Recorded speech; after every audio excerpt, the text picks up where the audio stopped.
On y arrive, les premiers vaccins contre le Covid-19. Un vaccin efficace à 90%, ce qui serait un taux extraordinaire. 90% d'efficacité. Après Pfizer, après les Russes de Gamaleya, ce sont à nouveau des Américains, Moderna, qui ont peut-être fait l'histoire. Fin 2020, plusieurs laboratoires annoncent des résultats prometteurs pour des vaccins contre le Covid-19. Certains d'entre eux seraient efficaces à plus de 90%, ce qui est a priori une bonne nouvelle. Mais est-ce la garantie de retourner à une vie normale ? Est-ce qu'en 2021, on pourra mettre fin à l'épidémie de Covid-19 ? Eh bien, ce n'est pas sûr. Pas sûr du tout.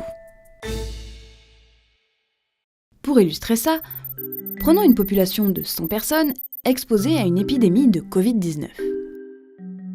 En jaune, ce sont les personnes infectées, qui peuvent transmettre la maladie à d'autres personnes. Pour l'instant, il n'existe pas de traitement efficace pour soigner les malades. L'espoir d'endiguer l'épidémie repose donc sur la vaccination, ici en bleu. Dans l'idéal, l'effet est alors double. D'une part, le vaccin a un effet protecteur direct, c'est-à-dire qu'une fois vaccinées, les personnes exposées au virus tombent rarement malades. Et il y a donc moins de formes graves de la maladie. D'autre part, il y a un effet indirect. Les malades ne peuvent plus contaminer de nouvelles personnes et le virus ne peut plus circuler. La question qui se pose alors, c'est de savoir combien de personnes il faut vacciner pour que ces deux effets mettent fin à l'épidémie. Pour répondre à cela, les scientifiques prennent en compte un paramètre essentiel, R0, le nombre de reproductions de base. Autrement dit, c'est le nombre total de personnes que chaque malade va contaminer sur toute la durée de son infection. Dans le cas du SARS-CoV-2, au début de l'épidémie et en dehors de toute mesure de distanciation, les scientifiques ont évalué le R0 à 2,5. C'est-à-dire que chaque malade va contaminer 2 à 3 nouvelles personnes. Si ce R0 est aussi important, c'est parce que grâce à lui, on peut calculer une chose essentielle, le nombre de gens qu'il faut immuniser pour arrêter l'épidémie. Voici l'équation. P, la part de la population à immuniser, doit être supérieure à 1 moins 1 sur R0. Si R0 est égal à 2,5, ce pourcentage est alors de 60. On pourrait donc se dire que dans notre population fictive de 100 personnes, il suffit d'en vacciner 60 pour arrêter la propagation du SARS-CoV-2. Sauf que c'est un peu plus compliqué que ça. Pour que la vaccination fonctionne, il est indispensable de prendre en compte de nombreux paramètres. D'abord, il y a la question de l'efficacité des vaccins. Par exemple, dans le cas d'un vaccin efficace à 90%, une personne vaccinée sur 10 ne sera pas immunisée, et elle pourra encore être contaminée. Dans notre équation, l'efficacité intervient ici. On voit alors que ce ne sont plus 60 personnes qu'il faut vacciner, mais 67. Dans notre population, il faut donc vacciner 67 personnes pour être sûr qu'au final, 60 d'entre elles soient bel et bien immunisées et que l'épidémie soit endiguée. Et dans le cas où le vaccin n'est efficace qu'à 60%, il faudrait vacciner 100% de la population pour atteindre le même seuil, ce qui paraît ambitieux. Mais un autre paramètre joue en notre faveur. Comme l'épidémie a déjà commencé, de nombreuses personnes sont déjà tombées malades. Une grande partie d'entre elles a guéri et a pu développer une immunité. Elles ne peuvent donc plus a priori être contaminées et n'ont pas besoin d'être vaccinées pour l'instant. En France, fin 2020, on peut envisager qu'à l'échelle nationale, environ 10% de la population est dans ce cas. Cela représente 10 personnes dans notre population. Toujours dans le cas d'un vaccin efficace à 90%, avec un R0 de 2,5, il n'est alors nécessaire de vacciner que 56 personnes. 50 seront immunisées grâce au vaccin, auxquels s'ajoutent les 10 autres déjà immunisés naturellement. On retrouve alors une immunité globale de 60% qui permet de mettre fin à l'épidémie. Évidemment, cela ne fonctionne que si la vaccination cible les personnes qui ne sont pas déjà immunisées. Et cela implique donc de tester au préalable l'ensemble des personnes à vacciner. Jusqu'ici, rien d'impossible. Mais il y a un autre élément encore mal connu qui pourrait ralentir la lutte contre l'épidémie.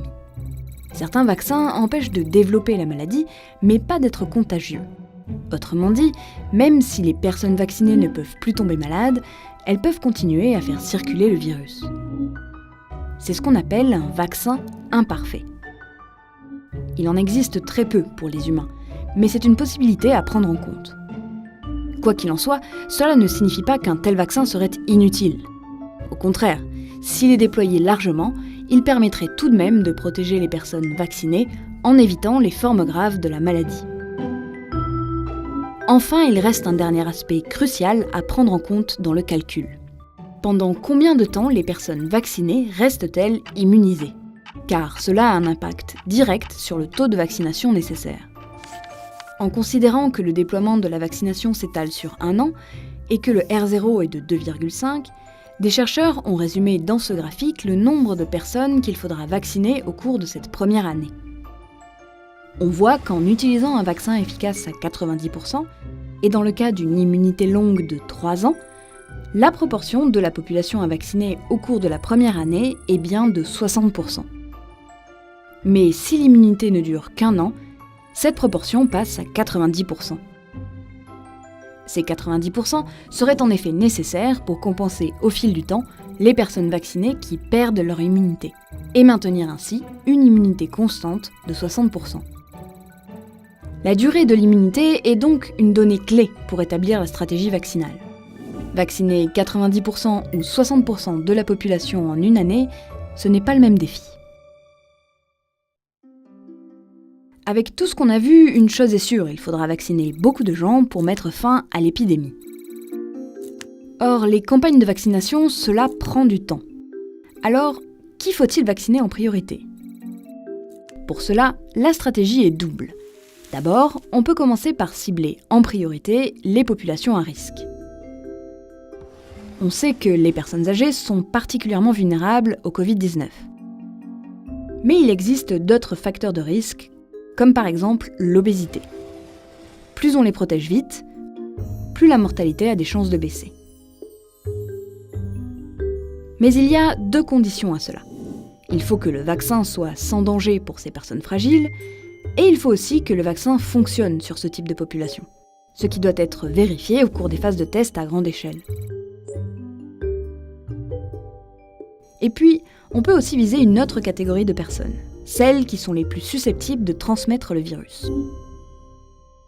Pour cela, il faut revenir au nombre de reproduction de base R0. Car il faut bien comprendre que le chiffre de 2,5 utilisé jusqu'ici est une moyenne. En réalité, au sein de la population, le R0 n'est pas le même pour chaque individu. Par exemple, une personne qui vit seule, reculée, a très peu de chances de croiser et de contaminer des gens. Son R0 est donc proche de 0. A l'inverse, un boulanger qui travaille tous les jours croise énormément de personnes. Son R0 peut largement dépasser les 2,5. Il est aussi possible que des personnes soient plus ou moins contagieuses pour des raisons biologiques, mais il reste encore beaucoup d'inconnus sur ce point. En tout cas, on peut vacciner en priorité les personnes ayant un R0 potentiellement élevé en raison de leur activité. Et ce serait plutôt efficace, puisqu'en ciblant ce type de personnes, les scientifiques ont calculé que la proportion de la population à immuniser pourrait n'être que de 43% au lieu de 60%. Pour vacciner efficacement, la connaissance précise du R0 est donc un allié déterminant. Mais pas uniquement à l'échelle individuelle, car elle peut aussi changer à l'échelle collective. C'est ainsi qu'en France, avec l'application des gestes barrières et de la distanciation sociale, le R0 moyen n'a pas dépassé 1,5 entre les 2 confinements. Avec un masque et en maintenant ces distances, une personne porteuse a moins de chances d'en contaminer d'autres. Dans ces circonstances, si on reprend notre équation, avec un R0 de 1,5 et un vaccin efficace à 90%, fournissant une immunité de longue durée, il suffirait de vacciner 37% de la population pour endiguer l'épidémie. Ce qui fait nettement moins de personnes à vacciner. Mais pour cela, il faudrait maintenir les mesures de distanciation le temps qu'une plus grande part de la population soit immunisée. Avec tous ces paramètres, on le comprend, le vaccin n'est pas une solution miracle. Mais en complément de mesures sanitaires, il sera un précieux allié pour mettre fin à l'épidémie de Covid-19. En fonction de son efficacité, du nombre de personnes qu'on vaccine, de qui l'on vaccine, de la durée de l'immunité et du maintien ou non des mesures de distanciation, le succès global de la vaccination ne sera pas du tout le même.